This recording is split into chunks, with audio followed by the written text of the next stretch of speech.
Hello, wherever you are tonight, snuggled under blankets on your evening walk, or stealing a moment away from your screens, this is your invitation to pause. Ditch the noise, silence the chatter, and lean into a story as old as our shared humanity. Tonight, we journey back to a world without cities, without written words, where survival was a daily challenge, and every hand, every heartbeat mattered. We'll explore the primal partnership of men and women in those first human bands, who tracked the great beasts across open plains, who foraged the fertile undergrowth, and how they wove their lives into a tapestry of care, cooperation, and kinship. Imagine the crackling hearth under starlit skies, the whispered lullabies of mothers and grandmothers, the rhythmic pounding of stone tools crafting spears and baskets. This is the story of our ancestors' everyday heroism, their hunts, their harvests, their laughter, and their tears. So settle in, adjust your headphones, and let the soft glow of curiosity guide you. In the next 10 parts, we'll uncover how men and women shared the burdens and blessings of prehistoric life, and how those ancient bonds still echo in our world today. In the vast sweep of human prehistory, our ancestors survived and thrived by mastering the natural world through two complementary strategies: hunting the swift, wary game that roamed the plains, and gathering the plant foods that grew in abundance. These twin activities, hunting and gathering, form the bedrock of Paleolithic economies, and over countless generations led to a nuanced division of labour between men and women. Yet this division was never as rigid or universal as modern stereotypes sometimes suggest. During the Lower and Middle Paleolithic, roughly 2.6 million to 250,000 years ago, hominin bands ranged across diverse landscapes, from the glacial tundra of northern Eurasia to the wooded savannas of East Africa. In each environment, seasonal fluctuations in temperature and rainfall dictated the availability of plant foods, the movements of game animals, and the risk of starvation. To cope, early humans adopted flexible subsistence measures. When large herbivores migrated, bands would follow. In lean months, they intensified gathering of nuts, seeds, tubers, fruits, and insects.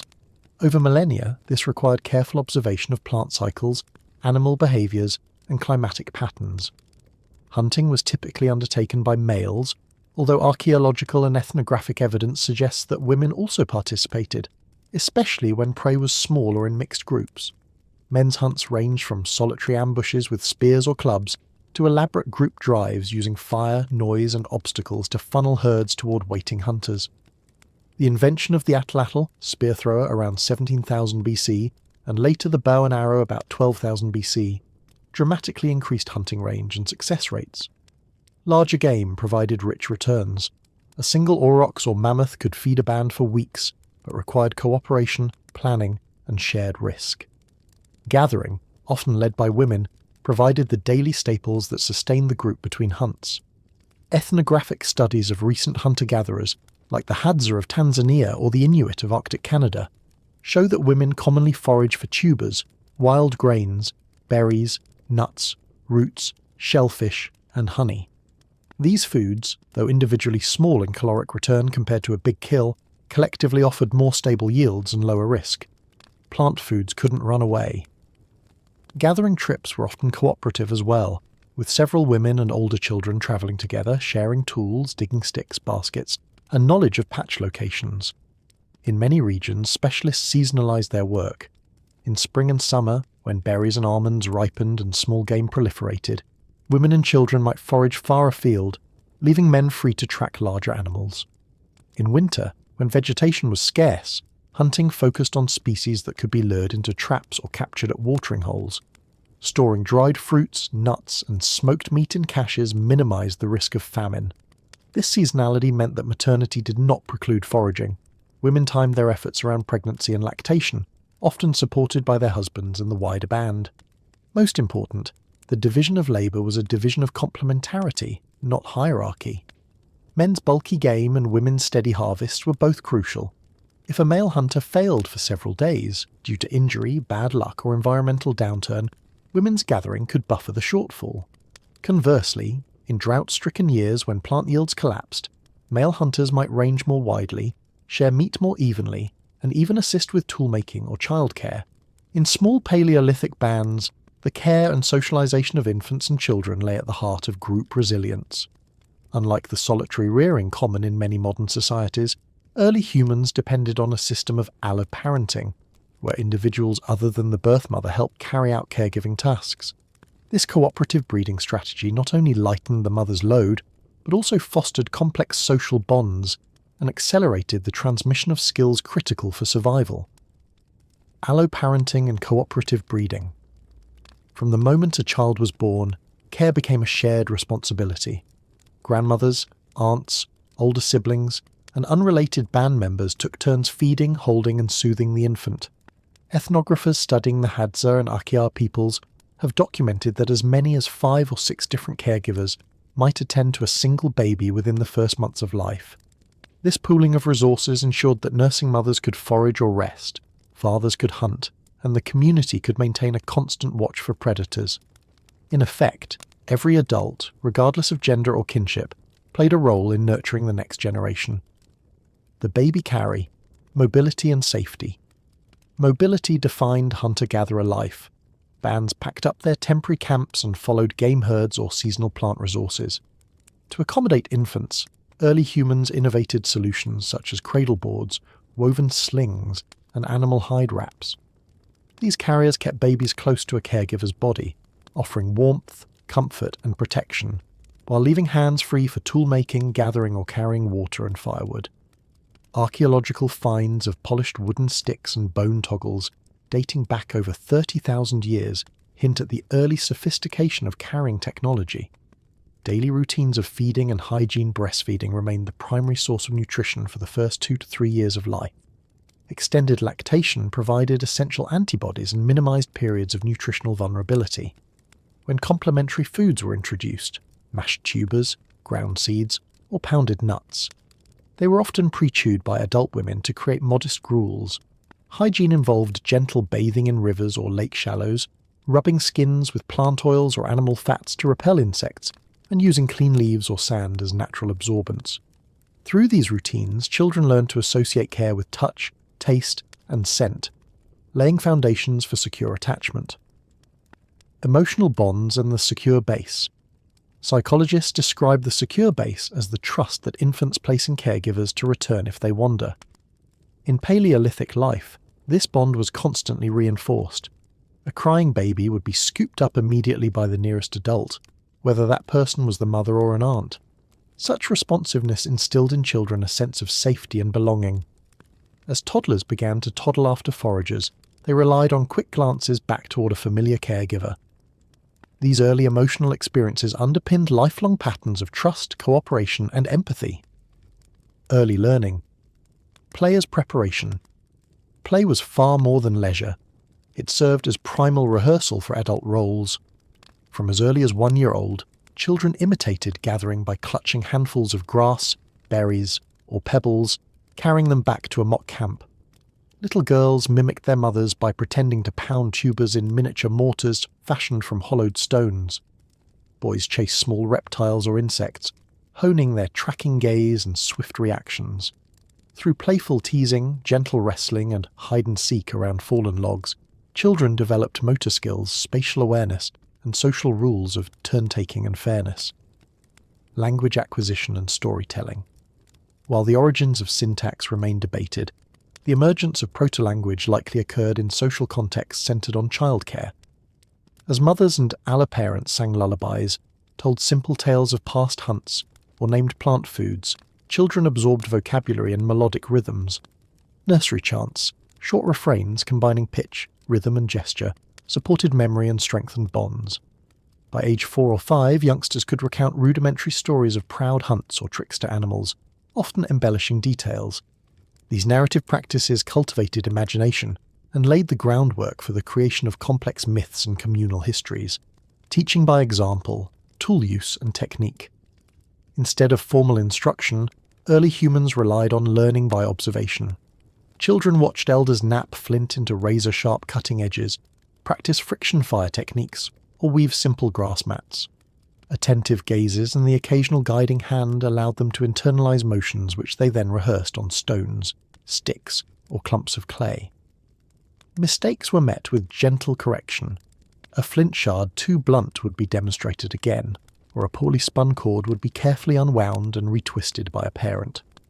Over years of iterative practice, a child's emerging skills, throwing spears with aim or scratching designs into pottery, moved beyond mimicry into mastery. Group coordination and social norms. As children transitioned into middle childhood, ages 6 to 10, they began contributing to group endeavours. Older girls joined in bundling firewood and gathering fuel, while boys helped herd small game or 10 honey traps. They learned social norms, respect for elders, principles of sharing, and sanctions for stealing or lying. Storytelling played a central role here. Parables featuring trickster figures who ignored norms and suffered consequences illustrated moral lessons more powerfully than direct admonitions ever could. Adolescence and the seed of independence. Between ages 10 and 14, pre-adolescents began being paired with peer groups for longer foraging excursions, testing their emerging autonomy. Initiation rites, varying by region, mark their growing status: a symbolic hunt, a vision quest near a sacred spring, or overnight vigils on hillsides. These rites were both tests of skill and ceremonies of acceptance, signalling to the entire band that the youth was ready to assume adult responsibilities, the social fabric of band life. Ultimately, the composite of alloparenting, play, observation and moral storytelling wove a social fabric strong enough to endure the hardships of Paleolithic life. By investing communal resources, time, food, protection in each child, bands ensured not only the survival of individual youngsters, but also the perpetuation of shared knowledge, cultural norms and emotional ties. In this crucible of care and learning, human societies first learned to teach, trust, and transcend the limits of mere biological kinship. In Paleolithic societies, the band was the core social unit, a small mobile group of 20 to 50 individuals who lived, foraged, and travelled together. Within this band, the concept of family extended far beyond the nuclear household. Kinship systems wove a dense web of relationships that governed sharing, marriage, residence, and cooperation. Though the precise terms and rules varied by region and era, several key features characterized band structure and kinship across hunter-gatherer cultures: nuclear and extended family units. At the heart of each camp stood the nuclear family, parents and their dependent offspring, living in nearby shelters or tent clusters. Yet survival depended upon the larger extended family: grandparents, aunts, uncles, cousins, and even unrelated fictive kin who had earned reciprocal ties through gift-giving or shared ritual. These extended households pooled food, tools, and childcare duties. In times of scarcity, families redistributed stored nuts, tubers, or dried meat to each other, ensuring no one family faced starvation alone. Kinship terminology and social distance. Kinship terminology signalled social closeness. Foraging bands often used classificatory systems that grouped biological cousins and affines under the same term as siblings. A mother's sisters and a father's sisters might all be called mother, while cross-cousins might be eligible marriage partners and labelled with distinct terms. This fluid terminology emphasised cooperative relationships over strict genetic reckoning, reinforcing obligations of food sharing, defence and childcare across the band. Marriage rules and exogamy. To prevent inbreeding and forge alliances between bands, hunter-gatherers practiced exogamy, marrying outside one's own band. Young people often left their natal group to join spouses' bands, sometimes alternating residence after successive generations, bilateral residence, or following the wife's kin, matrilocality, or the husband's kin, patrilocality. These patterns balanced the flow of individuals and genes, while cementing interband ties. In-laws became trusted partners in hunting drives or sea-gathering ventures. Leaders in egalitarian decision-making bands typically rejected permanent chieftains. Instead, respected elders or skilled hunters emerged as informal leaders, first among equals, who guided decisions on camp moves, conflict resolution, or ritual timing. Consensus was sought through open discussion. Decisions carried moral weight but lacked coercive force. If a go-ahead on a new campsite failed to gather support, the group simply moved elsewhere. This egalitarian ethos minimized hierarchy and encouraged each member, male or female, old or young, to voice opinions. Mobility in camp composition. Seasonal shifts in resources prompted bands to split into smaller foraging parties, often called camp fission, to reduce competition over food patches. In berry season, dozens of women and children might form their own satellite camp near prime gathering grounds, while hunters roamed farther afield. Later, at caribou calving grounds or salmon runs, multiple family units rejoined in larger aggregations, camp fusion, for communal hunts and trade. This fission-fusion dynamic allowed flexibility. Smaller groups moved quickly and quietly. Larger assemblies pooled labour for large-scale hunts and communal rituals. Residency patterns and resource rights. Though territories were not rigidly demarcated, bands recognised seasonal claims to foraging patches, waterholes, or known hunting drives. Individuals from neighbouring bands respected these claims out of reciprocal obligation and the expectation of future access. Children born within a band inherited local knowledge and had priority in resource use. Outsiders were welcomed but obliged to offer meat from hunts or gathered fruits in return for hospitality. Ritual, ceremony, and social cohesion. Kinship ties were continually reinforced through shared rituals, communal feasts after a successful hunt, collective fire-lighting ceremonies to renew spiritual energy, and rites of passage for adolescence. These events re-established bonds after long separations, redistributed food and tools, and encoded moral lessons in mythic narratives. Through dance, song, and collective storytelling, individuals affirmed their place in the band's lineage and universe. Conflict, mediation, and divorce. Though generally cooperative, bands were not free of conflict. Jealousy over a prize kill, accusations of tool theft, or marital quarrels could arise. Elders and ritual specialists mediated disputes through dialogue, compensation payments, gift exchange, or temporary banishment. In cases of marital strife, divorce was possible. A woman might return to her natal camp with her children, taking a portion of household goods, while the husband became a guest elsewhere. These flexible divorce practices maintained personal autonomy and prevented long-term resentment. Adoption and fictive kinship. Children orphaned by disease, conflict, or accident were readily adopted by close kin or even unrelated band members. Fictive kinship bonds, created through shared rituals such as blood brotherhood pacts, carried the same obligations as genetic kin. This willingness to absorb orphans and strangers into existing families strengthened band numbers and enriched cultural knowledge through diverse experiences. Continuity and change over millennia. As bands encountered new environments, arid deserts, dense forests, high plateaus, the basic principles of kinship remained remarkably consistent. Fluid terminology, exogamous marriage, consensus decision-making, and flexible residence. What changed were the details, how often camps split or fused, which rituals honoured the spirits of local game animals, and the specific marriage taboos tied to totemic ancestors. Yet the band structure's adaptability enabled humanity to colonize every continent, setting the stage for agricultural villages, chiefdoms, and the complex states to follow. In the tapestry of our deep past, bands were living organisms, constantly shifting, yet bound by a shared framework of kinship that balanced individual autonomy with collective responsibility. These ancient social structures forged the very definitions of family, alliance, and belonging that still echo in modern societies today. In early hunter-gatherer societies, the division of labour extended well beyond hunting and gathering. Men's and women's contributions to tool-making, shelter construction, fire management, and symbolic expression were vital to group survival. Yet, as in subsistence tasks, these roles were neither strictly fixed nor hierarchical. Flexibility, cooperation, and overlapping skills characterised daily life. Tool-making and technology. While men often specialised in flint knapping for spear points or bone awls for hide working, women frequently took leading roles in crafting baskets, cordage, and grinding stones. Basketry, woven from grasses, reeds, or bark, was essential for carrying, winnowing seeds, and storing food. The intricate coiling techniques passed down through generations of women required keen dexterity and deep botanical knowledge of fibre properties.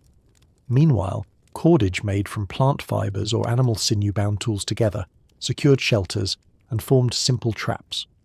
Both men and women shared expertise. A rock-smoothed groove in a mortar bowl might be shaped by either hand, depending on who had time and skill to refine it. Shelter construction and maintenance building campsites demanded a range of skills, selecting a safe, dry location, harvesting poles or driftwood, weaving mats for walls, and sealing roofs with animal hides or thatch. In wooded areas, men felled slender saplings for frames, while women wove leaf-covered mats to insulate walls against wind and rain. In open plains, reed-covered huts or animal hide tents required cooperative effort. Women cut and cured hides, sewing them into coverings, while men erected wooden frames and made pegging stakes. Once shelters were complete, both genders shared duties of maintenance, patching rip in a hide roof, reweaving a wind-slipped mat, or reinforcing structural poles before seasonal storms. Fire management and hearth culture. Fire was the locus of family life, used for cooking, warmth, protection, and ritual. Although some societies credit women as the primary keepers of hearth fires, both men and women participated in fire-making and fuel gathering. Maintaining coals overnight required careful banked hearths lined with stones.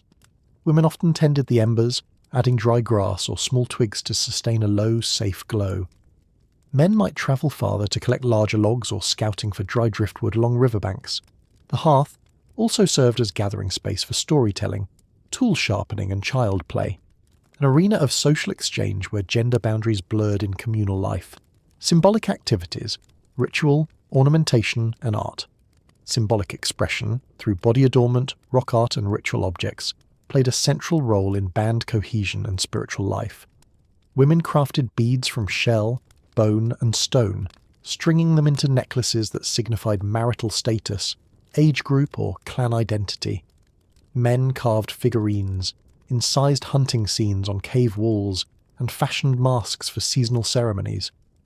Yet both genders joined in body painting with ochre and charcoal, using geometric patterns or animal motifs to evoke ancestral spirits or mark ritual transitions. During communal festivals, perhaps celebrating a successful spawning run or the first rains, dancers of both sexes would wear these ornaments. Drums made from hollowed logs would beat in time, and songs taught by women elders would echo through the night. Storytelling and knowledge transmission, oral tradition sustained the band's collective memory. Women's narratives often centered on origins of edible plants, motherhood, and healing practices. Men's stories recounted epic hunts, animal migrations, and lessons in tracking. Around the hearth, these tales intertwined. A grandmother might recite the myth of how fire was stolen from the lightning bird, then pass the baton to an elderly hunter who demonstrated the tracks of a deer herd. In this way, children absorbed both botanical lore and animal behaviour in a single evening sequence. The roles of narrator and listener were fluid. Anyone skilled with words could hold the circle's attention, healing and medicinal expertise. Although shamans often held formal status as ritual specialists, women played indispensable roles as healers and midwives. Their intimate knowledge of local plants allowed them to prepare poultices for wounds, infusions for fevers, and tonics to ease childbirth. Men might assist in gathering bark or roots from remote locales, but the preparation, drying, pounding, mixing with animal fats or clays, remained largely a woman's domain. During epidemics or injuries from hunting accidents, the community turned to both male and female experts, a shaman to perform protective rites, and a herbalist to administer remedies. Crisis response and role sharing. When a crisis struck, whether a failed hunt, a severe storm, or an outbreak of disease, the resilience of the band depended on cross-training and mutual aid. If many men fell ill, women and older children learned to use spear throwers for small game hunting. If gathering grounds were flooded, men joined in digging tubers or shellfish in estuaries. Elders of either gender directed the redistribution of stored foods, making sure everyone received rations until normal routines resumed. This flexibility blurred rigid gender roles and highlighted a fundamental principle. Survival trumped tradition when the band's well-being was at stake. Teaching and mentoring. A cross-genders apprenticeship extended beyond same-gender pairs. A young boy with a talent for weaving cord might learn from his mother's sister. A girl fascinated by stone tool shapes might watch and practice alongside her father. Mentors recognized aptitude over custom, nurturing each apprentice's strengths. This inclusive approach fostered respect across genders and conveyed the idea that every member, regardless of sex, was capable of mastering any skill. Conflict mediation and social authority. Although formal leadership lay in consensus councils, individuals gained informal authority through their specialised contributions. A woman who consistently provided healing salves or wove the band's best baskets often spoke with weight in camp meetings. A man who could negotiate peaceful passage through another group's territory or track elusive game might be called upon to mediate disputes. These authorities, grounded in expertise rather than gender, reinforced the band's egalitarian spirit. Legacy and the seeds of change. As bands settled into more permanent camps on the eve of agriculture, some gender divisions began to ossify. Men focused on ploughing fields, women on tending domestic gardens and weaving textiles. Yet the vital lesson of the Paleolithic endured. Cooperation across tasks and flexibility in roles created societies capable of adapting to shifting environments. Our deep past reminds us that true strength arises when individuals contribute according to ability rather than arbitrary norms, and that working together, men and women alike, has always been humanity's greatest asset. While early hunter-gatherer bands prized egalitarianism, they nonetheless required mechanisms to guide group decisions, settle disputes, and manage crises.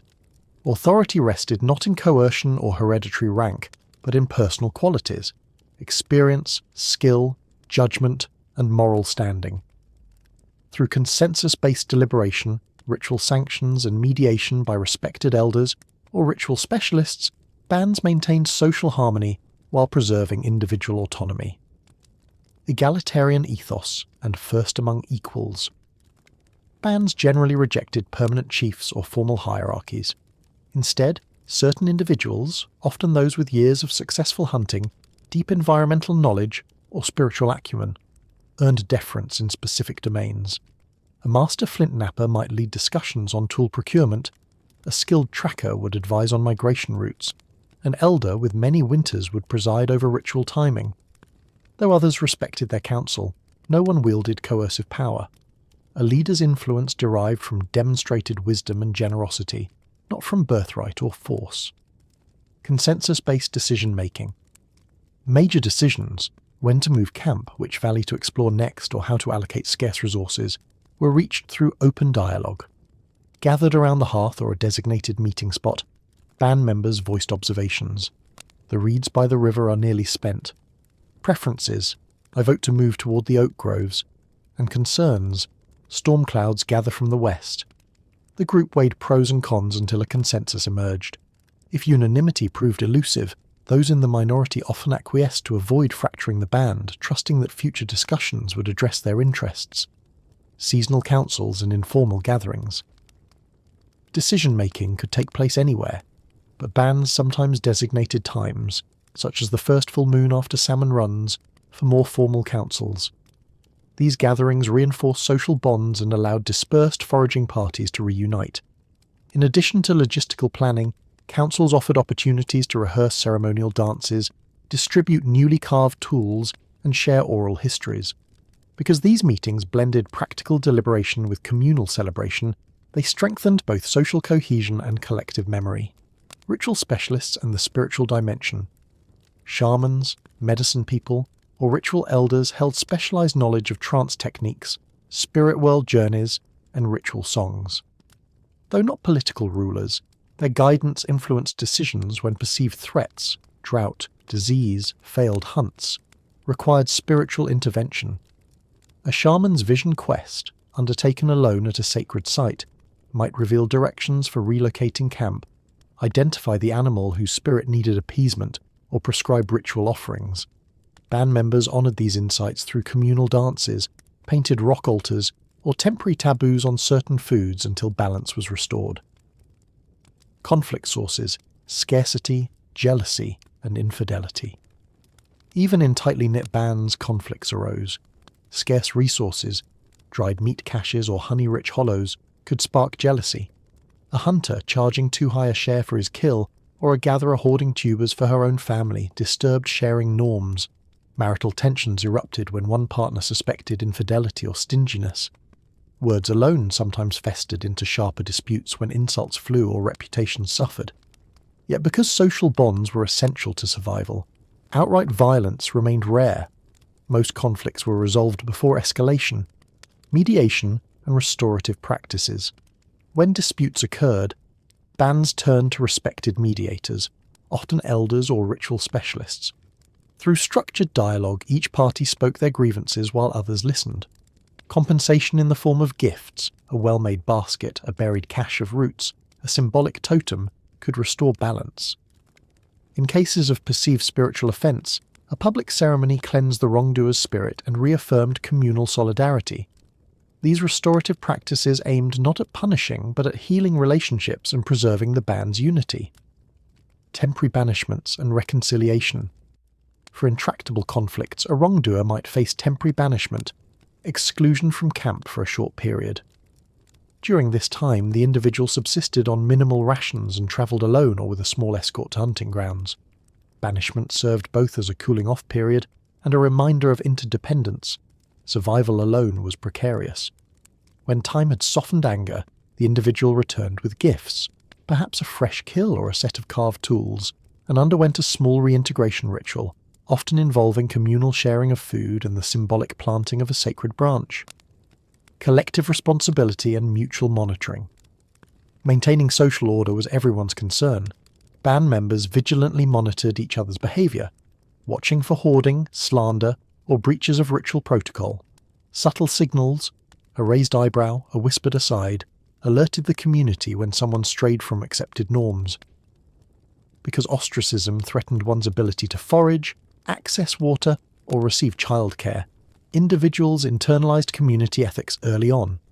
Storytelling of past transgressions, tales of hunters who betrayed trust and suffered dire spiritual consequences, reinforced moral lessons through memorable narratives.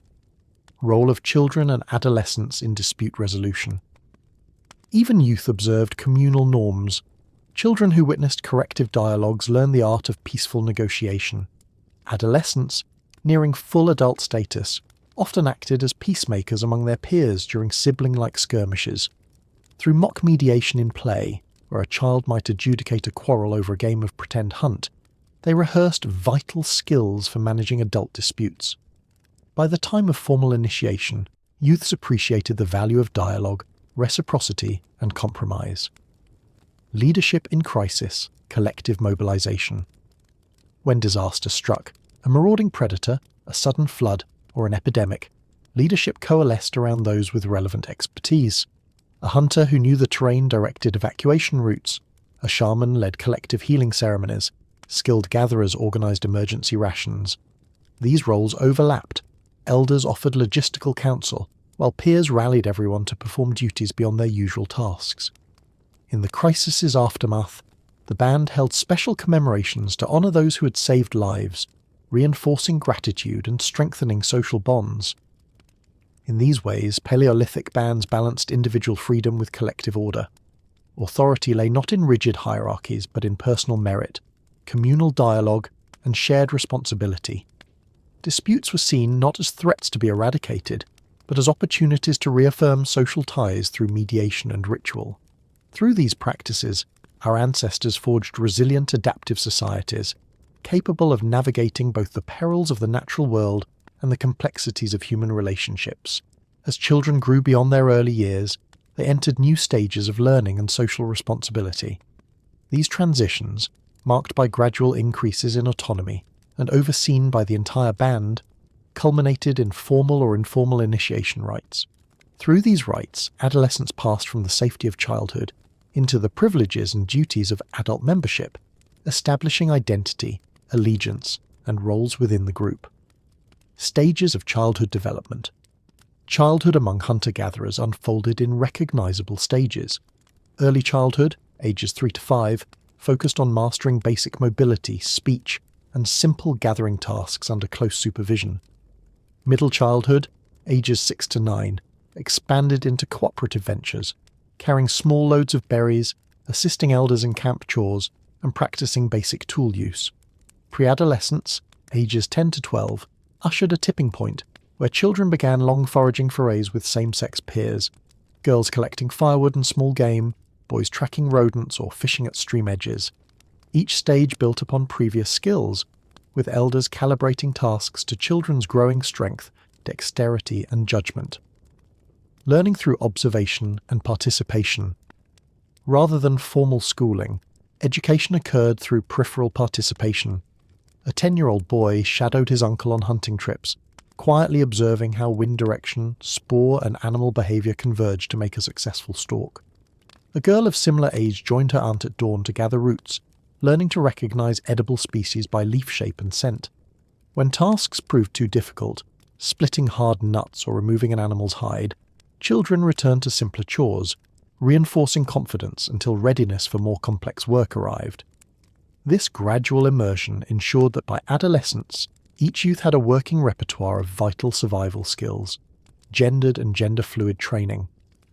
Although tasks often aligned with gender, boys honing tracking and throwing, girls mastering plant processing and basketry, flexibility abounded. Children with particular interests or talents received extra encouragement.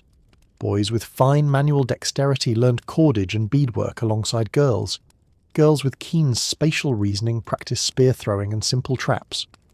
Mentors recognized that survival benefited from a diversity of skills across the group, and youths were free to explore roles beyond gender norms. This fluid approach fostered cooperation and mutual respect between sexes from an early age. The role of play and mythic rehearsal play served as both entertainment and training. Children staged mock hunts using carved wooden spears and imaginary herds. They enacted gathering expeditions with toy baskets and small clay replicas of seeds. Story-based games, chasing trickster figures, or enacting cautionary tales about disobedience, embedded moral lessons within vivid action. Elders sometimes interrupted play to demonstrate a particularly clever stalking trick, or to retell a myth illustrating respect for the environment. These narrative rehearsal cycles allowed youths to internalize cultural values while honing coordination, stealth, and group strategy. Adolescent challenges and peer groups. As puberty neared, children formed tight peer groups that tested cooperation and resilience. Boys embarked on multi-day excursions to scout distant waterholes or trap beavers, sleeping under stars and relying on each other's fire-starting and hunting skills. Girls gathered in bush-cleared groves to learn weaving, salt extraction, or berry preservation, often practicing secret songs and dances passed down through maternal lines. These peer forays provided emotional support during bodily and social changes, and elders observed from afar, ready to step in if a youth faced danger or uncertainty. Rites of passage, symbolic transformation. Every band marked the movement from childhood to adulthood, with ceremonies bearing symbolic weight. A typical initiation rite might involve a young person spending a night alone at a sacred site, under a cliff overhang or in a moonlit clearing, fasting, singing ancestral chants, and waiting for a vision or guidance from spirit helpers. On the following dawn, returning youths received new adornments: a carved bone pendant signifying hunting prowess, a painted stripe across the forehead indicating readiness to marry, or a braided cord representing communal bonds. Through these rituals, adolescents publicly shed their childhood identity and assumed adult rights: permission to marry, to own hunting tools, or to speak in councils, community reintegration, and new responsibilities. After initiation, youths rejoined the band with revised status. Young men were encouraged to join hunting parties for larger game drives. Young women gained greater authority in harvesting and food preparation. They could lodge opinions at seasonal councils, participate in craft exchanges, and act as junior mediators in minor disputes among peers. Elders offered guidance but expected initiates to contribute substantively, mending nets, scouting firewood, or teaching younger children. This reintegration ensured that newfound freedom came with commensurate responsibility. Gendered variations and cultural particularities. While the broad outline of initiation rites, solitary vigil, symbolic adornment, re-entry, remained consistent, cultural specifics varied widely. In some bands, girls underwent a silent dance for 3 nights, beneath riverine willows. In others, boys painted their faces with red ochre and hunted a small deer as proof of readiness. Some ceremonies invoked animal totems: wolf, bear, turtle, as guiding spirits. Songs and masks conveyed clan ancestry. Such particularities connected the individual to ancestral lines and local landscapes, reinforcing both personal identity and communal heritage. long-term impacts on identity and social cohesion. Initiation ceremonies did more than mark biological maturity. They forged psychological continuity and social belonging. By achieving rites of passage, adolescents felt connected to generations past and obligated to safeguard traditions for those yet to come. The shared memory of trials undergone, cold nights alone, challenging tasks, chanting with peers, created a lifelong bond among initiates. These bonds, in turn, became the backbone of communal solidarity in adulthood. When crises struck, men and women called upon their initiation cohorts for support and coordinated action. From Paleolithic wisdom to modern reflection. The stages of childhood and initiation in hunter-gatherer bands remind us that rites of passage satisfy deep human needs, belonging, mastery, and transformation. In our complex modern world, often lacking clear transitions into adulthood, these ancient practices offer insights into how communal recognition, symbolic challenges, and gradual mentorship can foster resilience, social responsibility, and intergenerational continuity. By honouring the rhythms of growth and the power of ritual, we reconnect with a legacy that shaped our species' capacity for cooperation, learning, and shared destiny. In Paleolithic bands, family was more than a unit of shared blood. It was a nexus of emotional bonds, reciprocal obligations, and collective memory. While daily tasks ensured physical survival, it was emotional life, love, loyalty, grief, and myth that wove individuals into lasting relationships. This tapestry of feeling and meaning fortified bands against hardship and anchored cultural knowledge across generations. Concepts of love and affection. Love in hunter-gatherer societies manifested through affectionate touch, cooperative care, and mutual aid. Parents cradled infants close to soothe both hunger and fear. Siblings groomed each other, removing lice or gently untangling hair. Partners shared warmth in communal shelters. These gestures released oxytocin, often called the bonding hormone, deepening emotional connections. Love wasn't sentimental luxury, but a vital glue that encouraged cooperation in foraging, defence, and child-rearing. Loyalty and reciprocal exchange. Loyalty underpinned every social contract. When a family shared its last tubers with an injured hunter's family, it expected neither immediate repayment nor public praise, only that, in time of need, the favour would be returned. This generalised reciprocity built trust over lifetimes. A young woman who had been nursed by her mother's sister knew she could count on that aunt's support in crises. Loyalty extended beyond nuclear ties, reaching cousins, affines, and fictive kin bound by blood pacts or shared ritual.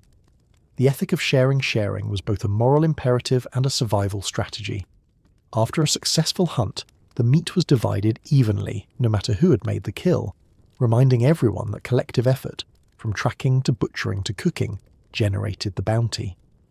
A hunter who tried to monopolise cuts risked social sanction. Peers might refuse to accompany him on future drives or exclude him from communal feasts. Through these norms, bands reinforced egalitarian ideals and ensured that accidents of strength or luck did not translate into lasting inequality. Expressions of gratitude. Gratitude took many forms: a simple "thank you," uttered in soft tones, the gift of an extra basket of nuts, or a painted handprint on a newly carved tool.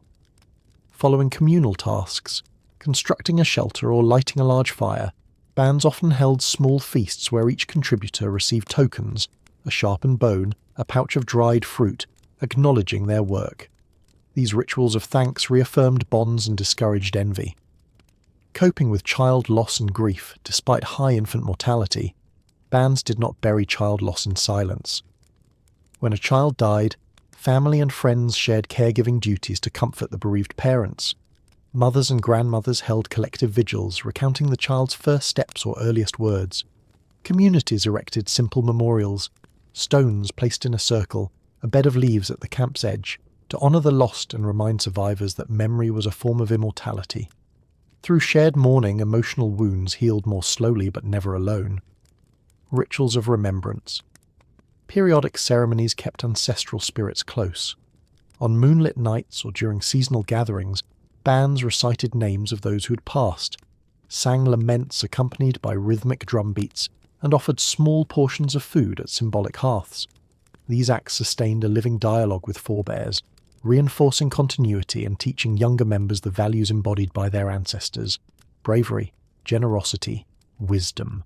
Myth and family origin stories. Every band possessed origin myths explaining how their particular clan had emerged from primordial events. A common tale might describe a founding mother who learned plant names from a dancing deer spirit, or a father who outwitted a giant bear to secure fire for his people. Such stories conveyed moral lessons, respect for nature, courage in adversity, humility before spirits, and established each family's place within the wider cosmic order. Shared dreams and collective visions. Dreams carried deep significance. A shaman's vision of a waterfall of red berries could signal an abundant berry season.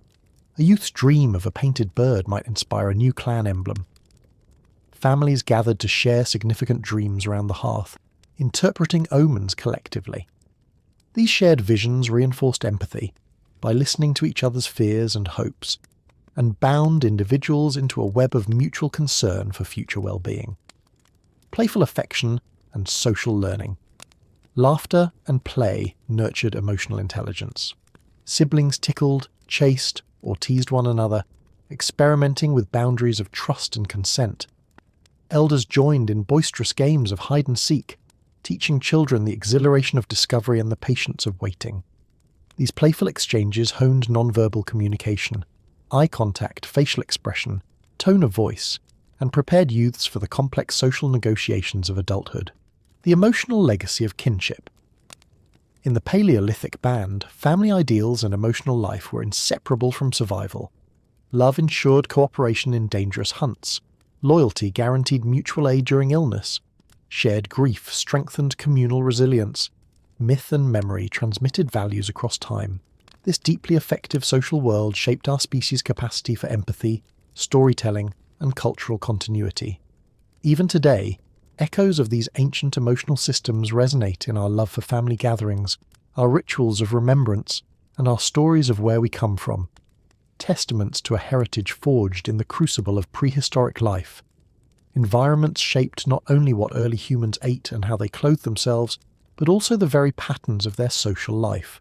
From windswept tundra to lush rainforests, resource distribution, climate variability, and landscape topology guided band size, mobility, cooperation strategies, and ritual practices. In response, hunter-gatherer groups developed adaptive social structures finely attuned to their surroundings, arid zones, and nomadic flexibility. In desert and semi-desert regions, such as the fringes of the Sahara or the Australian outback, water was the primary limiting factor. Bands there were highly mobile, moving seasonally between known waterholes, ephemeral streams, and sheltered rock overhangs. Camp sizes remained small, often fewer than 30 individuals, to minimize strain on sparse vegetation and avoid depleting water sources too quickly. Social ties were reinforced by reciprocal visits. When one band discovered a hidden spring after a drought, its members shared news and water-sharing rights with neighboring groups, securing future hospitality in exchange. Tundra and cooperative harvests. In Arctic and subarctic zones, perennially frozen soils and brief summers concentrated edible resources, like salmon runs, migrating caribou herds, or berry patches, into predictable, compressed seasons. Bands timed aggregations around these resource pulses, forming large multi-family camps to harvest abundantly, and then dispersing into smaller hunting parties during lean months. Such fission-fusion dynamics required sophisticated coordination and trust. Sharing salted fish or rendered blubber among dozens of families meant that each hunter and gatherer would benefit when the cycle returned the following year. Temperate forests and territorial kinship.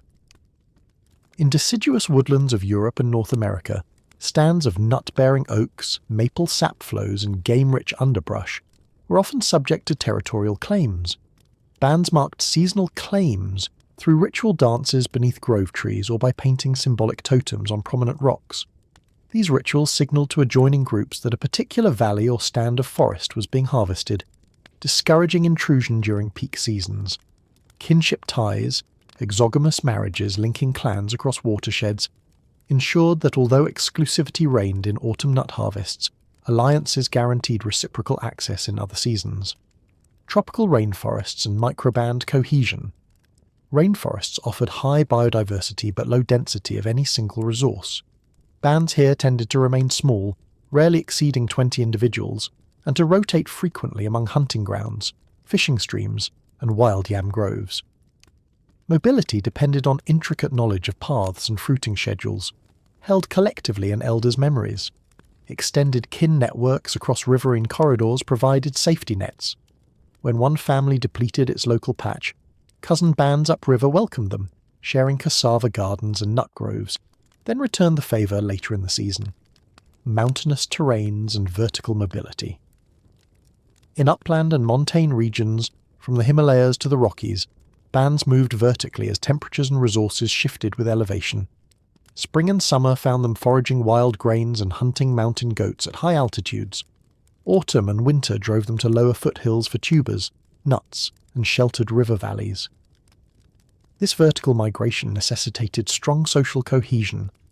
Long treks along narrow ridgelines or river gorges exposed groups to weather extremes and predators.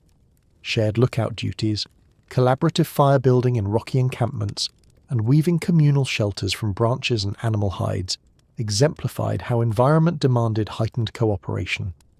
Coastal zones and shellfish economies. Along shorelines, whether rocky coasts or sandy beaches, marine resources provided abundant calories. Bands established semi-permanent shell middens, where successive generations returned to harvest shellfish, seaweed, and fish. These coastal camps often supported larger populations, up to 50 to 60 individuals, than inland bands, but required careful social mechanisms to prevent overharvesting. Rotational harvesting grounds, seasonal closures during breeding periods, and taboos against taking too many of one species at once. Rituals of thanks to sea spirits, performed by both men and women, reinforced sustainable practices. Resource breadth and social complexity bands living in areas with diverse but patchy resources, river deltas, floodplains, or savanna forest ecotones, tended to develop more complex social networks. Multiple resource zones meant that specialization could occur. Some families focused on shellfish and fish traps, others on tuber digging, still others on honey collection. Specialization fostered interdependence and more formalized trade within the band. Over time, this encouraged elaborate gift-giving ceremonies where families exchanged crafted items, dried foods, and ritual objects, strengthening social ties and distributing risk across ecological niches. Climate variability and social resilience bands mastered not only annual seasons but longer climate cycles, periods of drought, unusually cold summers, or heavy rains that could last years. Resilience lay in social flexibility. During bad years, families widened sharing circles, merged into larger camps for mutual support, or sent scouting parties far beyond regular territories. Collective memory of past feasts and famines shaped social norms. Storage of plant foods, communal hunting drives timed to abundant years, and interband marriages strategically arranged to secure access to distant water sources. Sacred landscapes and territorial identity. Many bands regarded particular landforms, rock arches, hilltops, waterfalls, as sacred, imbuing them with ancestral or spirit significance. These sacred sites anchored group identity and reinforced territorial bonds. Regular pilgrimages to these landmarks, marked by dances, storytelling, and offerings, served dual purposes: spiritual renewal and social regulation. By ritually affirming ownership, bands deterred outsiders during critical seasons while also celebrating the gifts of the land. Lessons for modern social ecology. The deep-time interplay of environment and social structure illustrates human adaptability and the centrality of cooperation.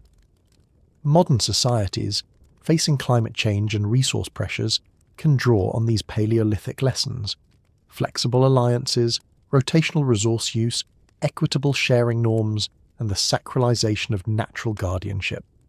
By recognizing that social bonds must align with ecological realities, we honor our ancestors' wisdom and equip ourselves to build resilient communities amid 21st century challenges. As the last ice age waned and climate stabilized around 12,000 BC, Some hunter-gatherer bands began to experiment with longer-term campsites near abundant wild grains, freshwater springs, or rich seasonal resources. These proto-villages marked the first steps towards sedentism and agriculture. With permanence came profound shifts in kinship, property, child-rearing, and gender dynamics, setting the stage for the family structures that dominate much of human history. Emergence of seasonal and permanent villages. In regions like the Fertile Crescent, the Levant, and parts of China and Mesoamerica, people established semi-permanent camps in locations where wild cereals, legumes, or nuts grew in superabundance. Initially, they moved only briefly, during seed harvests, but returned year after year. Over centuries, these repeated occupations led to permanent dwellings, sun-dried mud brick houses in Jericho, rammed earth compounds in central China, and woven reed huts in Oaxaca. Village life allowed storage of grain and root caches in purpose-built granaries and pits, reducing reliance on unpredictable foraging. Private property and inheritance. With stored surpluses came the concept of private property. Families claimed specific fields, orchards, or storage bins, demarcated by simple markers, stone stele, painted walls, or fenced plots. Property inheritance practices emerged. Firstborn sons often inherited the primary dwelling and fields, while daughters received dowries of textile goods or livestock. These new inheritance rules fostered an emphasis on patrilineal descent in many early farming societies. Nonetheless, variations existed. Some communities practiced partible inheritance, dividing land equally among all children, while others followed matrilineal customs, passing rights through women. Shifts in gender roles and labour division. Sedentism amplified distinctions in gendered labour. Men primarily cleared land with stone axes, built field walls, and ploughed with primitive hoes or animal-drawn sledges. Women's work, tending cereal plots, planting seeds, weeding and harvesting, grew more time-consuming as fields expanded. Additionally, women processed grains on grinding stones, baked flatbreads in hearths, and cared for domestic animals. While both genders still shared childcare and household tasks, the emergence of larger-scale agriculture began to concentrate women's labour closer to the home base, foreshadowing later social stratification. Child-rearing in permanent communities. In permanent villages, childcare networks adapted to denser living. Rather than small bands where alloparenting occurred within a tight-knit group, children in growing settlements encountered broader playgroups, cousins, affines, and non-kin alike. Communal creches formed near central hearths or wells, where several women took shifts watching and feeding infants. Schooling by observation continued. Children learned field techniques, pottery making, and animal husbandry by shadowing multiple adults. Yet the increased population also allowed for early specialization. Some youths apprenticed exclusively to potters or weavers, diverging from purely subsistence roles. Family structure, from mobile bands to nuclear households. As villages solidified, the extended band dissolved into clusters of nuclear households, parents and their children, each occupying separate dwellings within a larger settlement. The emphasis on individual family plots and storage meant that cooperation across households required formalized alliances, often cemented through marriage. Lineages and clans formed, each associated with particular quarters of the village or patron deities. Though kin beyond the immediate family still shared labour and feasts, the household emerged as the primary economic unit, with its own hearth, granary and herd. Rise of institutionalized marriage and dowries. To regulate property transmission and alliance formation, marriage became more institutionalized. Weddings involved public ceremonies led by religious specialists, exchanging dowries of grain, livestock, or crafted goods. Brides often moved permanently to their husband's household, patrilocality, though matrilocal and bilocal arrangements persisted in some regions. Divorce became more administratively complex, requiring the return of dowries and the reallocation of property. These formalities contrasted with the fluid exogamy of bands, but provided clear legal frameworks for inheritance and alliance. Rituals of household and ancestral veneration sedentary living brought ancestors closer, both metaphorically and physically. Many early villages featured ancestor shrines, often located beneath house floors or in communal sanctuaries. Families interred bones of deceased relatives under hearths, believing their spirits protected the home and fields. Household rituals, offering grain, burning incense, or pouring libations, reaffirmed bonds to forebears and secured blessings for fertility, harvest, and child health.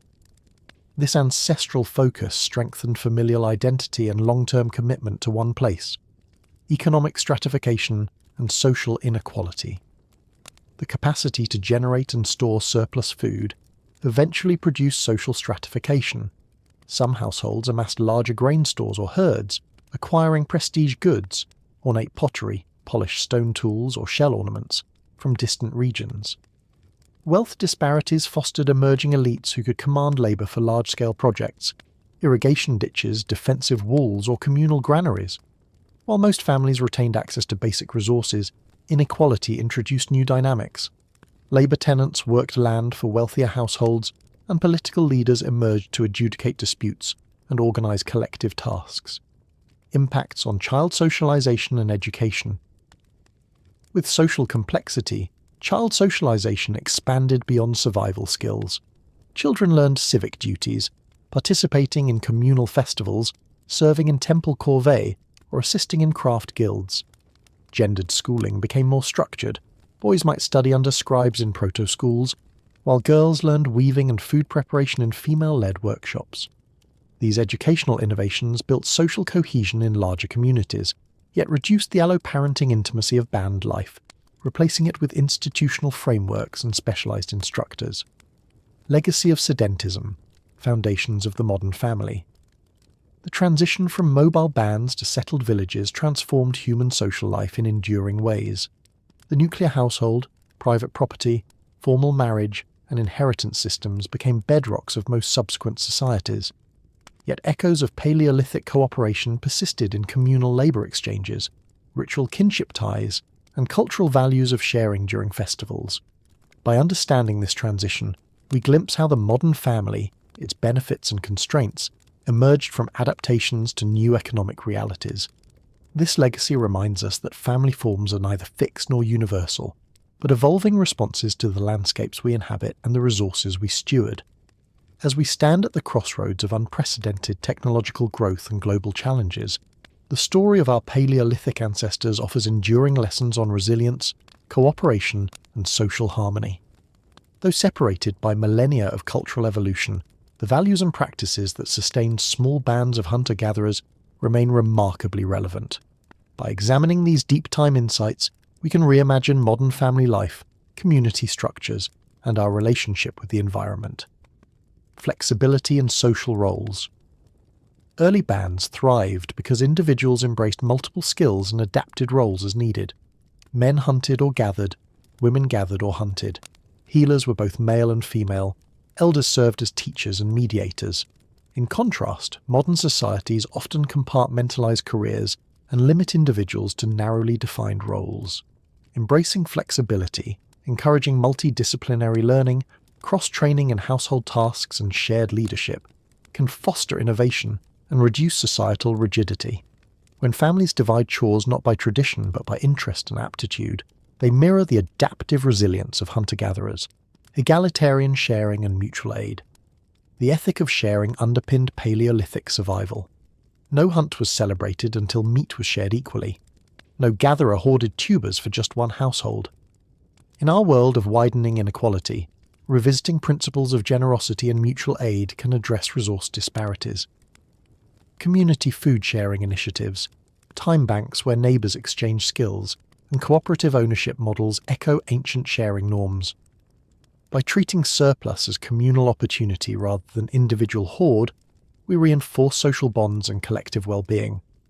Alloparenting and communal childcare, hunter-gatherer bands practiced alloparenting, pooling caregiving responsibilities across kin and non-kin. Today's nuclear family isolation often leaves parents overwhelmed and children deprived of broader social learning. Community-based childcare cooperatives, intergenerational mentorship programs, and neighbourhood child pods can recreate the supportive networks of early societies. Children benefit from diverse role models. Parents gain relief and social connection. Communities invest collectively in the next generation.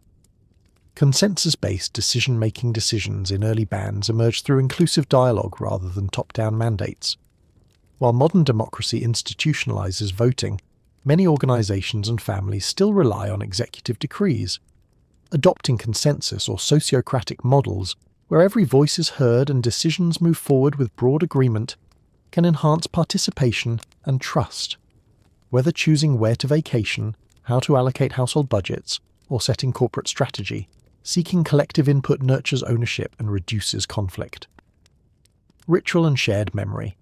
Paleolithic rituals, be they seasonal hunts, initiation ceremonies, or ancestral remembrances, reinforced group identity and values. In a digital age marked by distraction, intentional rituals can strengthen family and community cohesion.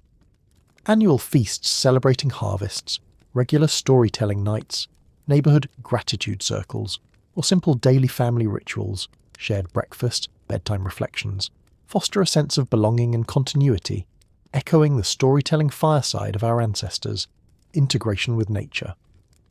Early humans saw themselves as part of ecosystems, not masters of them.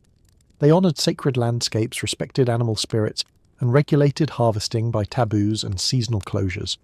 Modern disconnection from nature contributes to environmental degradation and mental health challenges. Cultivating environmental rituals, planting seasonal gardens, conducting family nature walks with mindfulness, observing quiet hours without technology, reinstates ecological awareness. Treating nature as kin, with rights and rhythms of its own, can guide sustainable living. Adaptable community sizes. Hunter-gatherers adjusted group size through fission-fusion dynamics. Small camps reduced resource strain. Large gatherings optimize communal hunts. Contemporary urban and rural areas often fix populations unflexibly, leading to congestion or isolation. Encouraging modular community design. Neighbourhood clusters that can organically expand for events or contract for intimacy. Support scalable social networks. Local co-housing, pop-up community events, and flexible public spaces allow people to self-regulate intimacy and cooperation levels. Shared leadership and expertise. In Paleolithic bands, leadership rotated according to task. A skilled tracker led hunts, a wise elder chaired rituals, a knowledgeable healer directed care. Modern organizations often vest authority in rigid hierarchies, sidelining domain experts when decisions lie outside their purview. Adopting task-oriented leadership, where the person with the most relevant expertise leads specific initiatives, enhances efficiency and morale. Families too benefit when everyday decisions, healthcare, finances, education, draw on the most informed members' judgment rather than default parental edicts. Resilience through redundancy. Early groups survived environmental swings through diverse resource strategies, combining hunting with gathering, storing surpluses, and maintaining alliances with other bands. Today's globalized systems often rely on single supply chains, making societies vulnerable to disruption. Building local food networks, diversified energy sources, and robust social safety nets echoes ancestral redundancy. When communities cultivate kitchen gardens, support local artisans, and foster cooperative trade, they mirror the buffer strategies of hunter-gatherer resilience, nurturing emotional bonds. The emotional intimacy of Paleolithic life, secure attachment in alloparenting, communal grief rituals, affectionate daily interactions, fostered psychological health. Modern stresses and individualism constrain emotional well-being. Prioritizing secure connections, daily check-ins, shared supportive spaces, collective problem-solving cultivates mental resilience. Recognizing that humans evolved in deeply social contexts reminds us that our well-being depends on the quality of our relationships as much as technological comforts. In weaving these lessons into our modern tapestry, we honour the legacy of our earliest societies, while forging pathways for a more cooperative, resilient and compassionate future. By blending ancient wisdom with contemporary innovation, we can craft communities that thrive not only in spite of challenges, but because of the shared purpose and human bonds that defined our species from its very dawn.